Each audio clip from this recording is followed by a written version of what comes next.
தொடர் விடுமுறை கிடைக்கும் போது தினசரி 5 காட்சிகள் நீங்க தியேட்டர்ல படத்தை ஓட்ட முடியும். அப்ப அது வந்து ஒரு கூடுதல் வசூல குடுக்கும்.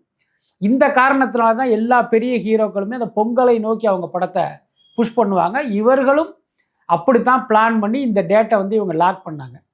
அந்த தேதியில் இந்த படம் வரலை அப்படிங்கிறது அவருக்கு நிச்சயமாக ஒரு மன உளைச்சல தான் குடுத்திருக்கும். பட் அதே நேரம் கொஞ்சம் பிராடா யோசிச்சிருந்தா, பாஜக அரசு தெரிந்தோ தெரியாமலோ விஜய்க்கு வந்து ஒரு நன்மையை செஞ்சிருக்கு அப்படின்னு தான் அதை எடுத்துக்கணும். என்ன காரணம் அப்படின்னா, இப்ப ஜனநாயகன் வந்து வெறும் மசாலா படம் மட்டும் கிடையாது. அது அரசியல் படமும். முக்கியமா திமுகவுக்கு எதிராக, திமுக ஆட்சிக்கான விமர்சனங்கள் எல்லாமே இந்த படத்துக்குள்ளார இருக்கு. அதனால தான் இவர் என்ன பண்ணாரு, இந்த படத்த ஜனவரி கொண்டு வருவோம்.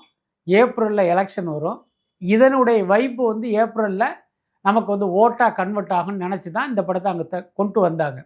இப்ப இந்த சென்சார் பிரச்சனையில என்ன ஆகும்னா, இப்ப என்னுடைய கணிப்புப்படி இது ஒரு பிப்ரவரி மாசத்துக்கோ, இன்னும் சொல்லப்போனா மார்ச் மாசத்துக்கோ தள்ளி போறதுக்கு கூட ஒரு வாய்ப்பு இருக்கு. நியோமேட்டின் ஹேர் குரோத் லோஷன். இது சாதாரணமான ஹேர் ஆயிலை விட பல மடங்கு வேகமா ஊடுருவி முடி கொட்டுறது, அடர்த்தியின்மை, சிறுவயது வழுக்கை போன்ற பிரச்சனைகளை தடுத்து முடி அடர்த்தியா வளர உதவுது.